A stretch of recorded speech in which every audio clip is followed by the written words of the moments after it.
here at the IBM Watson Summit in Sydney, hanging out with Tanmay. He is incredible. He gave a really good keynote talk. He knows a whole ton of stuff, especially about machine learning. He's done a bunch of coding in all sorts of languages as well. Thank you. More than I know. Well, I think we're even, but I know different languages.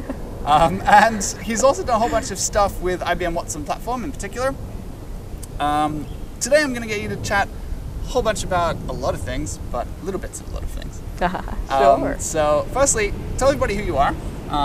For people who might not have heard of you before, who are you? Where did you get started? Yeah, sure. So hi everyone, I'm Tanmay Bakshi.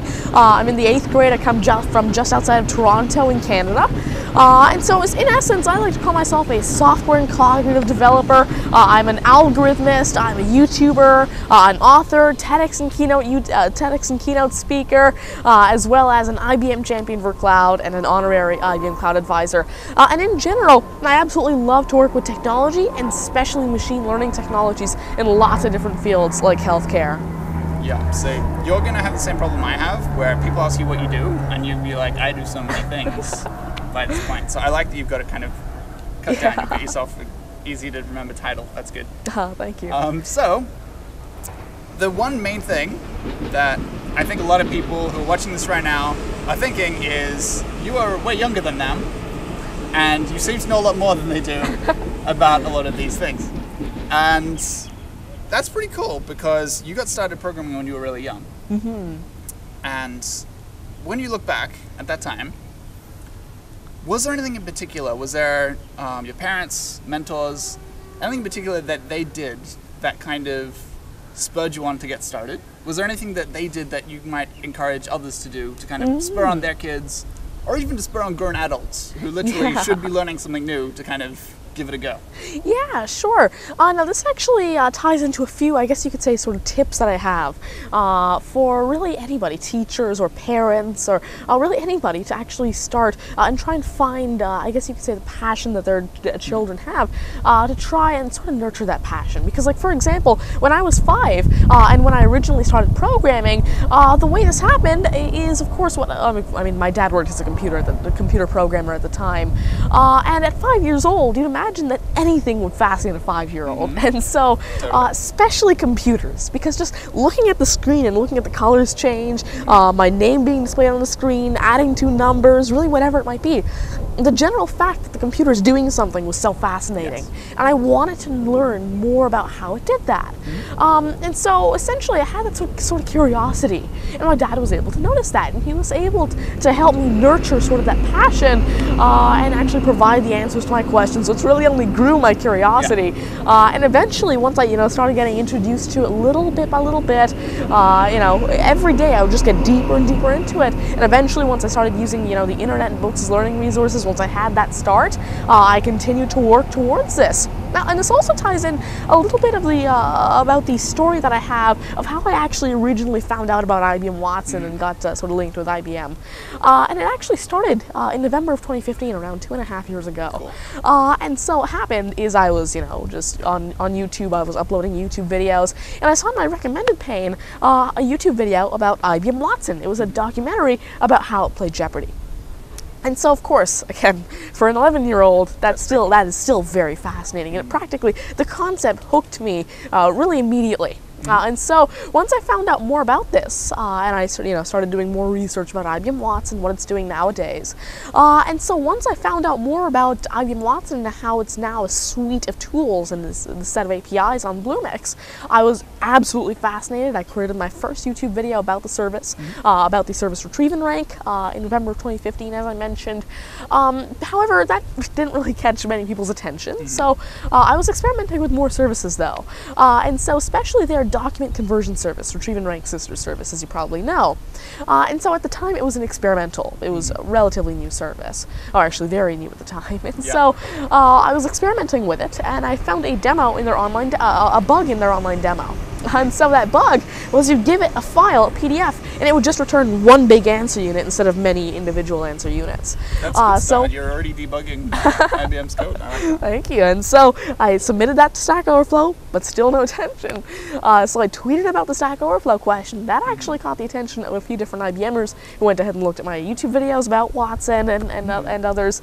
And actually two of those, most notably, who are now my mentors, James Archieri and Timothy D. Duncan, actually went ahead and invited me to speak at IBM Interconnect 2016, which was my first major keynote. And from there, I've been working with these cognitive abilities ever since.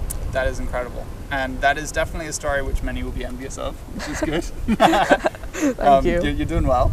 So, you've come pretty far in a very short period of time. Thank you. Which is very cool. And one of the things that I like is that, unlike a lot of people both your age and adults who are in the industry, Yes. is you share your knowledge a lot more. And I do it too, and a bunch of people do, but overall there's a lot of people who are, I guess, uncertain about sharing their knowledge, or they know a lot but they don't actually kind of get out there and make YouTube videos or write articles or anything like that to share it, right? What made you decide that you're going to make YouTube videos and you're going to get out there and talk about what you're making?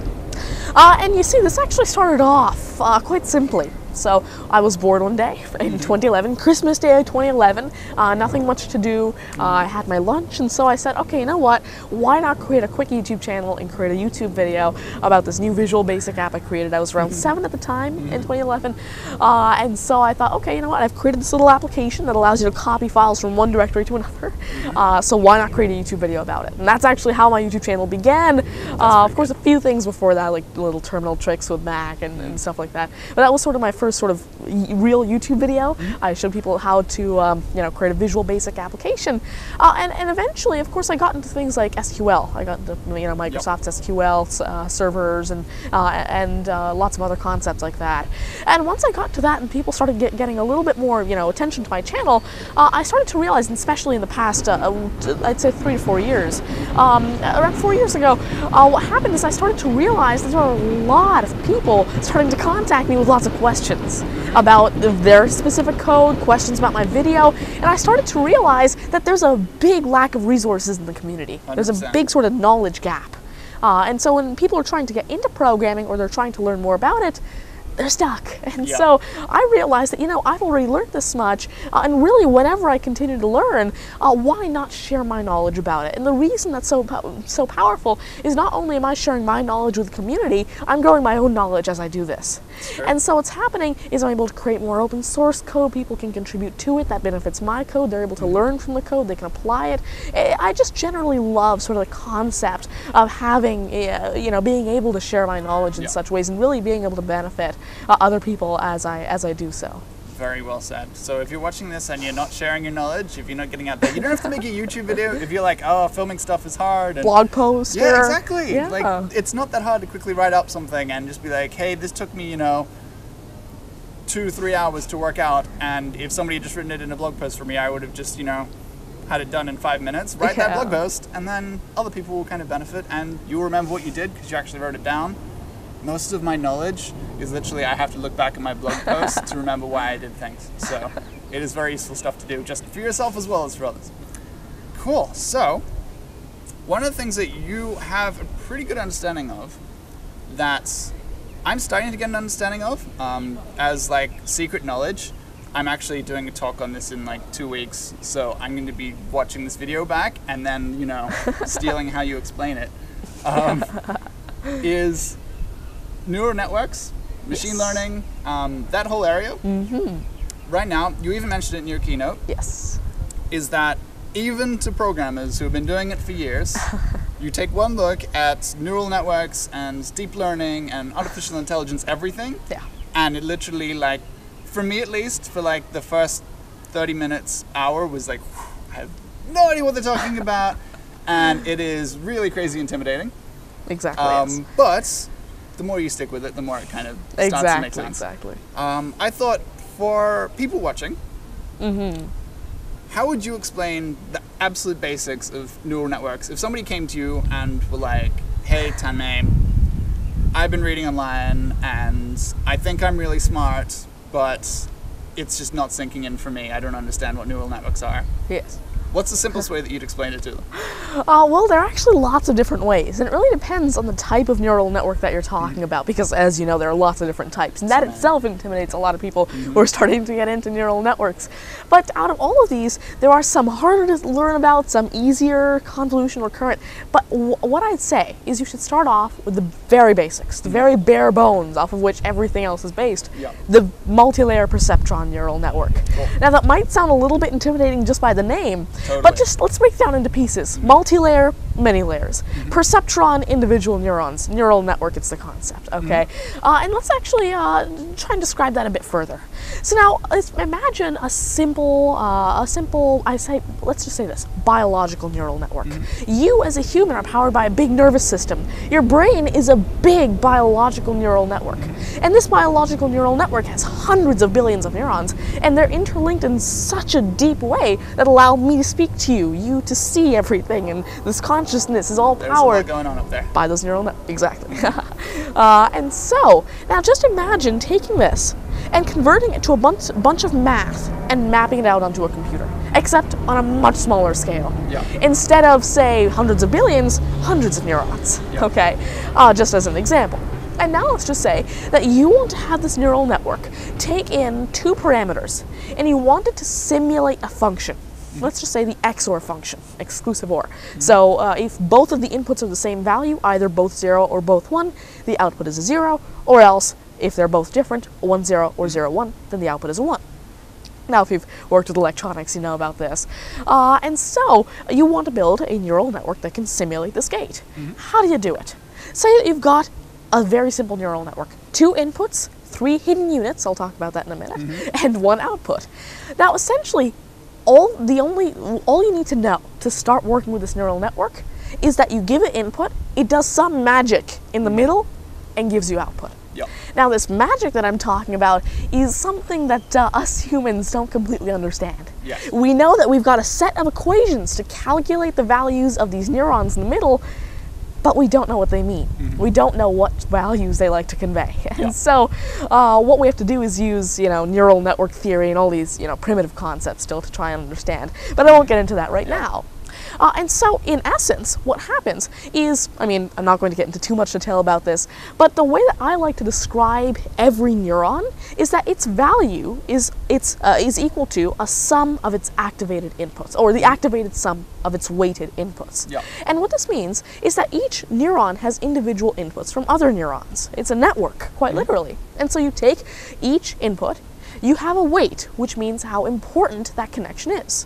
And so what you do is you find the weighted inputs. Each neuron that feeds into it has a value. You find its weighted input.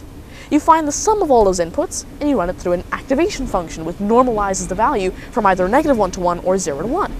And so essentially what this does is it allows you to have this network of values. And these values represent concepts of the input. And so you probably won't understand what I'm saying by this simple example, so let's get a little bit more complicated.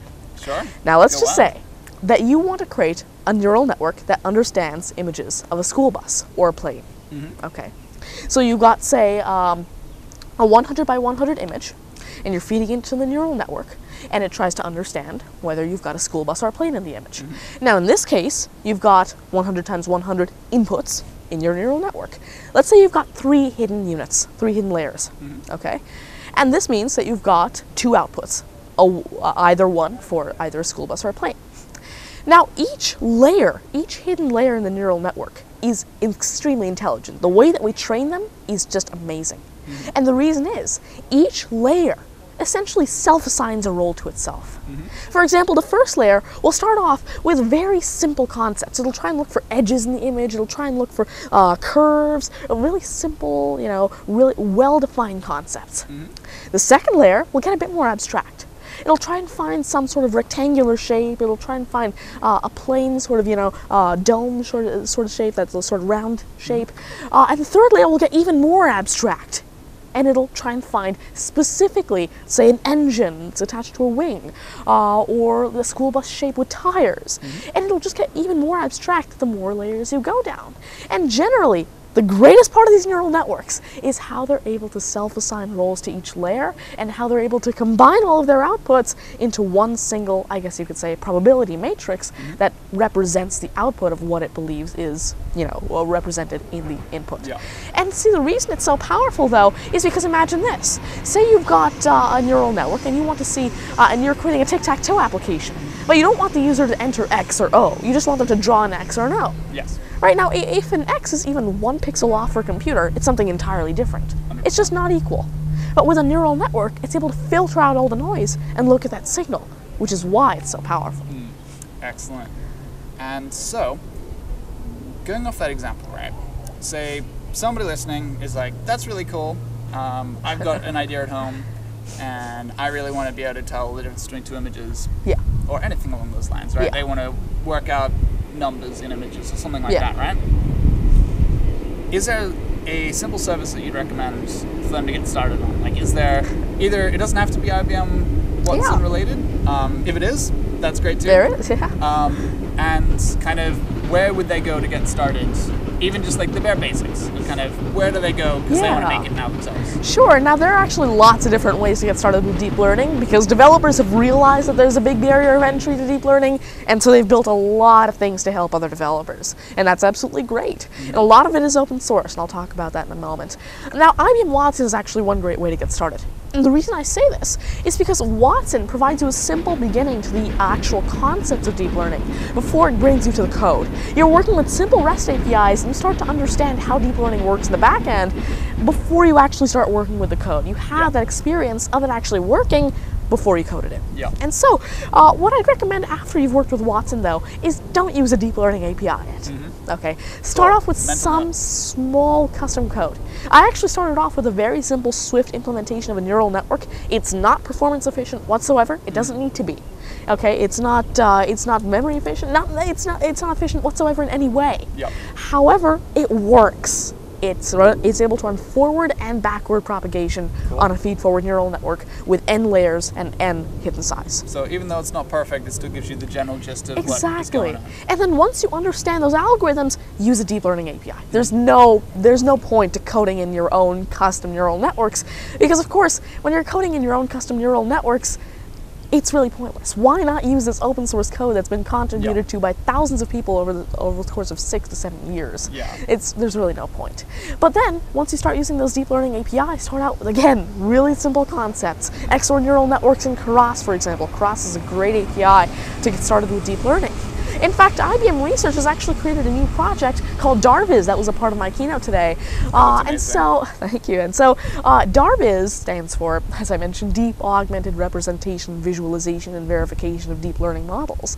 And so, in essence, what that means is it allows you to build entire deep learning models, extremely advanced deep learning models, recurrent or convolutional neural networks, without writing a single line of code. You just drag in all your layers, tell it the optimizer settings, and it'll train, validate, and test for you practically instantly. And that was with Node-RED, right? Yes, using the Node-RED editor or interface and the custom coded Does it elements. let you drag in existing Node-RED stuff as well, or is it like its own? It's its own. It's just using the interface and the editor. Everything else, all the layers and everything are its own. Yeah. So theoretically, somebody could say, if they've got a Node-RED thing they've already built, right, and they want to make it really smart and add some sort of deep learning, they could likely connect them. Yeah, definitely, They just have like an extra node, and they just kind of and theoretically, what you would want to do is, like, for example, if you're doing that, I'm not completely sure if you could actually tie in DARVIZ elements with Node-RED, but what I will recommend is all you need to do is create your DARVIZ code, download it, train it. It'll automatically save the model for you. All you need to do is actually create a very simple REST API interface for that model using Keras, and this also is half done automatically for you. You just need to create that REST API. It saves a lot of time. Exactly. And then you just contact that REST API from Node-RED, and there you go. You can even host it on the IBM cloud wherever else you'd like to. Excellent. Cool. So I'm going to have links to all of those things in notes and such. So if you're watching right now and trying to scribble rapidly, don't worry. There's links. It'll be fine. You'll be fine. So one of the other things I really wanted to chat to you about is you made a search engine. Yes. What did your search engine do, and how'd you build it? Sure. Now, you see, there's one key word here, search engine. And so I've built a system called Ask Tanmay. And see, really the key feature of Ask Tanmay is that it's not a search engine. And so this is actually one of my very first Watson projects, and I'm continuing to maintain it to this day. It's completely open source on my GitHub. And so Ask Tanmay, what I love about it is it's not Google. It's not a search engine. It's a natural language question answering system. Cool. Now what that means is it's essentially like the Watson that played Jeopardy, just not as complex. And so what that means is it's a system that'll take your natural language questions and answer them for you. Cool. Whereas with a search engine, you give it those keywords. It'll use machine learning or keyword matching, and it'll try and find some similar documents, and it'll give you those documents. However, what Ask Tanmay will do is it'll go into those documents that the search engine provides. In fact, it uses Google, Bing, and Yahoo in the back end. Excellent. It searches your question, finds all the content, uses Watson to extract the answers, ranks them using custom deep learning algorithms, and then gives you the answers that it believes are correct. That's Just like how Watson worked, except Watson wasn't allowed to be connected to the internet during Jeopardy, so it had to download terabytes of data into RAM to be fast enough. So it needed, 8 large refrigerators of space. Ask Tanmay can run on your laptop within around 4 to 5 seconds. That's pretty good. So that's how Ask Tanmay works. And in fact, I've been able to achieve an over 90% accuracy, and I'm actually about to release version 3 in just the next few months. That's pretty good. Thank you. That is like a lot of work. Thank you. It's really fun though. Just seeing the end result is absolutely great. Yeah. So, you've done a lot with AI, and my guess, at least, is that you're like me and you get a lot of people coming to you talking about how you are creating the next, horrible beast that's going to take down the world. Yeah. That we're all going to lose our jobs and the world is going to be a horrible place thanks to AI. I come from 2 different perspectives on this now. I wrote a whole post about how I was sick of people talking about how artificial intelligence is going to take everybody's jobs. Yeah. And my position then was that we will find other jobs and we'll all change, and it'll just mean lives will change. Exactly. But there'll be entirely new industries that come out of this and will be better for it, right? Exactly. But I've also read, and this point kind of is where I want to get you to kind of chime in and see what you think. Yeah. Because sadly, or maybe not sadly, we're lucky in a way in that we're going to be the ones who live in the world that kind of is going to have this AI super prevalent within, say, at least 20 years or so. It's going to be everywhere, right? Yeah. And one of the theories is that AI is going to be continually growing and advancing at an exponential rate, where it's going to grow faster than we'll eventually be able to understand. And soon AI is going to get to the point where it's going to know and understand and think in ways that we'll never be able to comprehend. Yeah. Because we will be like apes and monkeys or ants to this massive AI that just does crazy the singularity of AI. Yeah. So, what do you think about that, and how do you think we can manage it in a way? Imagine you are Tanmay, you are massive CEO of Tanmay Industries. I picture you in a Marvel universe or DC universe world where you were incredible man in big tower. How would you handle this? How would you kind of be look guys, this is what we're gonna do? You see, there are numerous different explanations here, and you see, there are a few different situations that could come from this. You see, first of all, it could be that this AI is just so intelligent to the point that humans quite literally cannot keep up with it, and we cannot understand it. It replaces us at many tasks, and we become servants to this AI. That's one, and there's really nothing we can do against that, because at that point, if we've gotten that advanced, there's nothing we can do. But what I like to argue is that we're not going to get that advanced. Cool. You see, because the thing is, artificial intelligence is very powerful. But there's just something about natural intelligence that computers just cannot match. Because just the way that natural intelligence works, for example, consciousness, is practically impossible to simulate within a computer. Because think about this. Even right now, and I agree that we are still primitive in terms of AI. It's only been around for less than 100 years. That's very primitive. Yeah. But think about this. It's been a few years. We've developed CNNs. The way they work is that they try and find basic patterns. And if you were to actually go backwards into CNN and print out what its weights think, then if you were to say have CNN that understands ImageNet, ImageNet contains images of remotes, TV remotes. And when you ask a CNN what a TV remote looks like, you ask it to draw a picture of a TV remote, it doesn't draw a person holding a TV remote, or it doesn't draw some surroundings and a TV remote in the middle. It draws a big grid of buttons. Yep. That's it. It doesn't understand what a TV remote is. It just understands that, okay, if there's a grid of buttons, it's a TV remote. Yeah. And so that's all that it understands. It doesn't understand the context behind it. And still, if you were to have an algorithm, and this is actually something that we're trying to work on still, deep learning networks are very prone to attacks that sort of trick it into thinking that some images or something else. Like for example, convolutional neural networks can take an image of a school bus and tell you it's a school bus. But you change 10 pixels, just 10 pixels, and a human with a magnifying glass couldn't tell a difference. But the convolutional neural network classified it as an ostrich. And so, as you can tell, take that technology. Exactly. So, CNNs and deep learning in general isn't, at least yet, I cannot foresee them replacing humans at such an exponential rate because, of course, what I believe is that even in healthcare, for example, right, one small mistake like that, taking an image at a slightly different angle and having it classified as a different type of cancer than it is, wrong treatment, costs many lives. Yes. Okay, so we're not going to be seeing it replacing humans anytime soon, if at all, I believe. Cool. And if it does, I'm going to come to you and be like, Tanmay, fix. We've always got the power off button. Yeah, that would be good. We unplug Plug it everything. out. Yeah. Just EMP pulses all around the world. Shut down all technology, then we'll be safe. Cool. Well, we're almost like up, I think, with time. So, what I'm going to end with is you've got a whole bunch of people watching, listening, who are keen to get into emerging tech. Yes. And they'd love to, but they're putting it off for some reason. And I know you are. What would you say to them? Well, should they get involved now? And if so, when? Tonight? Like right now? I think as soon as you can. And really the reason that I say this is because think about this. Technology in general, I mean, if you're already a developer, I'd recommend you get even deeper because at this point, it might seem intimidating at first. But once you've learned about these sorts of future technologies, you're ready for this future. Okay, and I can definitely tell that there will be a future where artificial intelligence is what we do every day. Like right now, we're working with regular technology every day, but AI is already a big part of our lives. For example, when you open your phone right now, and let's just say you just got back home from work, and you want to check if you have to do any sort of tasks today, any sort of errands. Now, right as you open up your phone, you just take out your phone from your pocket, it automatically turns on. It should recommend to you, hey, do you want to open up the Reminders app? Because it understands that, oh, usually when you come at home, you open up the Reminders app. And so, it should automatically do that to you using machine learning.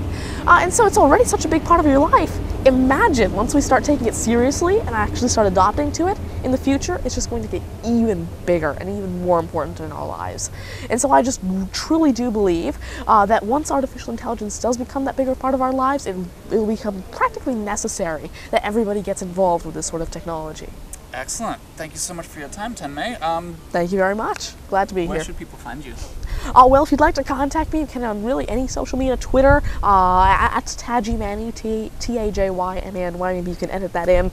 And then, of course, my YouTube channel, Tanmay Teaches, my email, tajymany@gmail.com, LinkedIn, and of course, much more. Excellent. Thank you so much. And yeah, if he can do it, you can. So just get on there and start doing neural networks, everything. And if you have any more problems or questions, I'd be glad to help you out. Just contact me and I'd be glad. Cool. And if you come to me with problems I don't understand, I'm just going to forward them to him now. So I did. Cool. Thank you. Thank you.